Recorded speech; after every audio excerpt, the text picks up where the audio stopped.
Good morning बच्चों। मैं doctor Sita कुमारी चौबे, मनोविज्ञान विभाग, मारवाड़ी कॉलेज रांची। बच्चों, पिछले क्लास में मैंने आपको बताया सिस्टमेटिक डिसेंटिलाइजेशन के बारे में।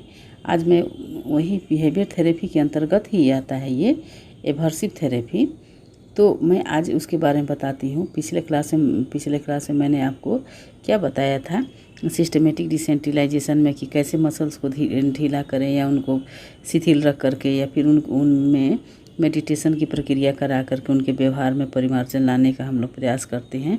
उसमें चिंता के स्तर को बढ़ते हुए क्रम में बता करके बढ़ते हुए क्रम में दिखाते हैं और बढ़ते हुए क्रम में दिखाने के बाद से उनके चिंता के स्तर को हम लोग नापते हैं, देखते हैं। इस तरह से उनके व्यवहार में परिवर्तन लाने का प्रयास करते हैं।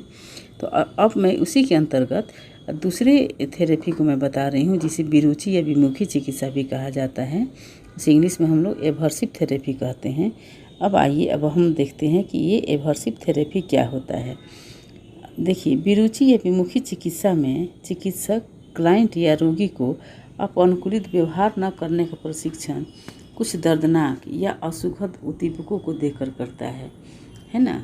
क्या करता है कि कुछ मतलब ये पेनफुल होता है या अनप्लीजेंट स्टिमुलस दे करके किया जाता है।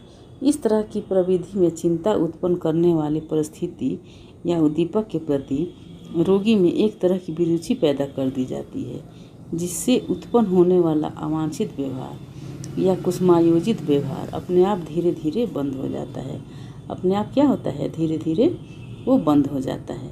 रोगी में विरुचि उत्पन्न करने के लिए दंड, बिजली का आघात या कुछ विशेष दवा आदि का उपयोग किया जाता है।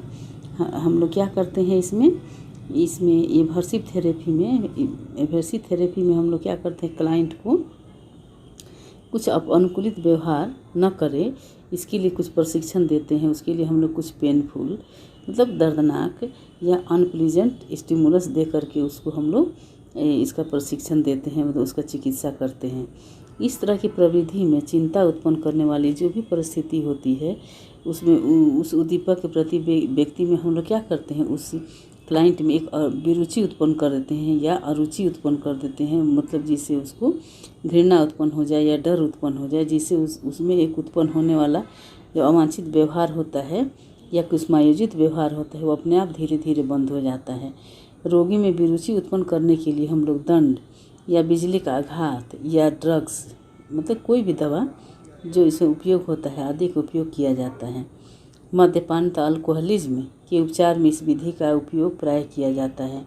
हम लोग देखते हैं कि बहुत सारे लोग जो अल्कोहल का इस्तेमाल करते हैं, मतलब ड्रिंक का इस्तेमाल करते हैं, बहुत ही तरीके से नहीं छोड़ पाते हैं। उस स्थिति में हम लोग क्या करते हैं, बिजली का आघात या किसी तरह का दवा देते हैं, जिससे उसको उस अल्कोहल के प्रति भी रुचि उत्पन्न हो जाती है। वो देखना उसे घृणा उत्पन्न होने लगता है, तो और वो धीरे धीरे उसको कम कर देता है। तो ये भी अल्कोहल छुड़ाने के लिए इस विधि का भी उपयोग किया जाता है। मद्यपेय में मिचली उत्पन्न करने वाली एक औषधि मिला दी जाती है, जिसके पीने से क्लाइंट या रोगी में मिचली की प्रवृत्ति उत्पन्न होती है। उसके पीने के जो ड्रग ये लेते हैं, अल्कोहल लेते हैं, उसमें क्या होता है, एक मिचली उत्पन्न करने वाली एक औषधि मिला दी जाती है, जिसे पीने से क्लाइंट में मिचली होती है या उल्टी जैसा उसको अनुभव होने लगता है या उल्टी होने लगता है।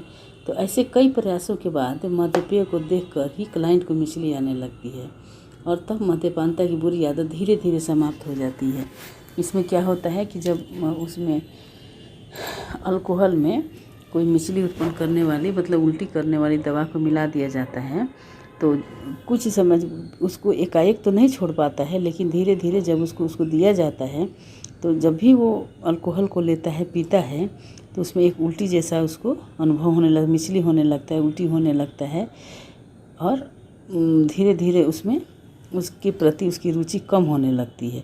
एकाएक नहीं होता है, लेकिन जब भी वो पीने की इच्छा रखता है तो उसे वो चीज़ याद आने लगता है, उसे मिचली आने लगता है और ये प्रवृत्ति उसमें उत्पन्न होने लगती है। तो क्या करता है, धीरे धीरे यदि इस तरह का कई प्रयास किया जाए तो ये देखा जाता है कि क्लाइंट को मिचली आने के कारण मद्यपानता का, अल्कोहल का जो बुरा आदत है वो धीरे धीरे समाप्त हो जाता है। तो व्यवहार चिकित्सा में हम लोग इस तरह का उपयोग भी करते हैं, जिसके कारण हमारे यहाँ हमारा ये चिकित्सा सार्थक होता है। इसे हम लोग एवर्सिव थेरेपी कहते हैं। अब उसी के अंतर्गत देखिए इम्प्लोसिव थेरेपी एंड फ्लडिंग। अब देखते हैं अंतःस्फोटात्मक चिकित्सा तथा फ्लडिंग क्या होता है। इसमें देखिए ये है इम्प्लोसिव थेरेपी एंड फ्लडिंग। व्यवहार चिकित्सा की ये दोनों विधियाँ विलोपन के नियमों पर आधारित हैं। व्यवहार चिकित्सा की विधियाँ क्या होती है, ये विलोपन पर आधारित है। इन दोनों तरह की चिकित्सा प्रवृत्ति की मुख्य मान्यता यह है कि व्यक्ति किसी उद्दीपक या परिस्थिति के प्रति इसलिए डरता है या चिंतित रहता है क्योंकि वह सचमुच में यह सीख नहीं पाया होता है कि वास्तव में ऐसे उद्दीपक या परिस्थिति खतरनाक नहीं है। वो क्या करता है, ऐसे नहीं सीख पाता है कि वो इस तरह का परिस्थिति या जो सचमुच में ऐसा जो है व्यक्ति की परिस्थिति है वो डरने वाला नहीं है या चिंता उत्पन्न करने वाला नहीं है, इसलिए वो वास्तव में इस उद्दीपक से उतना खतरनाक नहीं होता है। अतः जो स्फोटात्मक चिकित्सा में क्लाइंट को सर्वाधिक चिंतोत्पादन परिस्थिति के बारे में कल्पना करने के लिए कहा जाता है। उसमें क्या होता है, जो सबसे ज़्यादा चिंता उत्पन्न करने वाली बात होती है उसको उसकी कल्पना करने के लिए कहा जाता है तथा चिंता से संबंधित विरुचिकर दृश्य एवर्सिव जो सीन्स होते हैं उसके दिमाग में ताज़ा करने के लिए प्रोत्साहित किया जाता है, जिससे उसे काफ़ी चिंता उत्पन्न हो सके। कोई ऐसी घटना हो, दुर्घटना हो या बातें हो तो उसको हम लोग क्या करते हैं, उसको याद करने के लिए कहते हैं कि वो उसको याद करे या याद करने के लिए उसको प्रोत्साहित किया जाता है ताकि उसका चिंता काफ़ी बढ़े। इस तरह से कई सत्रों के बाद रोगी को यह महसूस होने लगता है कि वह व्यर्थ ही वैसे उद्दीपकों या परिस्थिति से चिंतित रहता है। जब बार बार इस सत्र को चलाया जाता है, इस तरह से इस सत्र को चलाया जाता है तो क्लाइंट यह सोचने लगता है या समझने लगता है कि मैं बेकार ही, मैं व्यर्थ में ही इस परिस्थिति से इतना चिंतित रहता था क्योंकि उससे वास्तव में मुझे कोई हानि नहीं होती है। इसका परिणाम यह होता है कि अपनुकूलित व्यवहार धीरे धीरे विलोपित होने लगता है और ये व्यक्ति ये समझने लगता है कि नहीं, इस परिस्थिति से मुझे बहुत हानि नहीं है, मुझे कोई इससे लाभ नहीं है तो हानि भी नहीं है, तो मैं क्यों व्यर्थ का इससे डरता हूँ और इस तरह का मैं व्यवहार करता हूँ। तो धीरे धीरे जैसे जैसे ये सत्र बढ़ता चला जाता है उसमें क्या होता है, इसमें ये विलोपन की अवस्था धीरे धीरे समाप्त होने लगती है ना। अब देखते हैं फ्लडिंग। फ्लडिंग में रोगी को चिंता उत्पन्न करने वाली परिस्थिति के बारे में कल्पना करने को नहीं कहा जाता है, बल्कि उसे उस तरह की वास्तविक परिस्थिति में रखकर उपचार किया जाता है। जैसे मान लिया जाए कि क्लाइंट ऊंचे स्थान पर जाने से काफ़ी डरता है।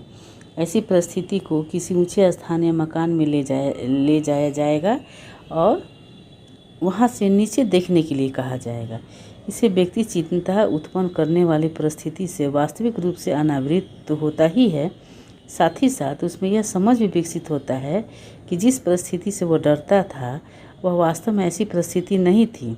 धीरे धीरे इस तरह की परिस्थिति में होते हुए भी वह चिंतामुक्त व्यवहार करना सीख लेता है। फ्लडिंग की देखिए एक्सप्लोसिव अवस्था में हम लोग अधिक चिंता उत्पन्न करने के लिए उसको कहते हैं कि उसको प्रोत्साहित करते हैं, उत्साहित करते हैं जो सबसे ज़्यादा चिंता उत्पन्न कर सके और उसके व्यवहार में परिवर्तन हो सके। व्यवहार में किस तरह का उसको परिवर्तन होता है या चिंता उत्पन्न करने पे किस तरह से वो व्यवहार करता है, इसको उत्पन्न करने के लिए हम लोग प्रेरित करते हैं। लेकिन फ्लडिंग की अवस्था में क्या होता है, किसी भी तरह के चिंता उत्पन्न करने वाली परिस्थिति को हम लोग कल्पना करने के लिए नहीं बोलते हैं, बल्कि उसको उस परिस्थिति में हम लोग वास्तविक परिस्थिति में ले जाते हैं। जैसे मान लीजिए कि कोई व्यक्ति ऊंचे स्थान से बहुत डरता है तो उसको हम लोग ऊंचे स्थान पे ले जाएंगे या फिर 10 मंजिले 20 मंजिले छत के ऊपर ले जाएंगे और उसको ऊपर से नीचे देखने के लिए कहा जाता है। जब वो 2 बार 4 बार 5 बार नीचे देखता है तो उसको ऐसे लगता है कि इस तरह का कोई डरने का कोई संभावना नहीं है या नहीं डरा जा सकता है, मैं बेकार ही इस परिस्थिति से इतना डरता था जो कि मेरे लिए बहुत ज़्यादा उचित भी नहीं है ना, मैं बेकार इस परिस्थिति से डरता था। तो वो व्यक्ति इस चीज़ को समझ जाता है कि ये बहुत अधिक चिंता उत्पन्न करने वाली बात नहीं है और वास्तव में ये परिस्थिति ऐसी नहीं है। और वो व्यक्ति क्या करता है, धीरे धीरे इस परिस्थिति से अपने आप को चिंता मुक्त करने लगता है और चिंता मुक्त करने के बाद वो अपने व्यवहार को करना सीख लेता है, अच्छे व्यवहार को करना सीख लेता है और उसके व्यवहार में परिवर्तन होने लगता है। उसका व्यवहार क्या होता है, धीरे धीरे सामान्य होने लगता है। सामान्य होने के साथ वो अपने व्यवहार का अपना ये जो जीवन है वो अच्छे से जीना शुरू कर देता है। तो ये होता है आपका इम्प्लोसिव थेरेपी एंड फ्लडिंग। आज का क्लास यहीं तक। अगले क्लास में मैं इसके आगे और भी कुछ एसर्टिव थेरेपी और के बारे में मैं आपको बताऊंगी। आज के लिए इतना ही, आज का क्लास इतना ही है। तब तक के लिए धन्यवाद।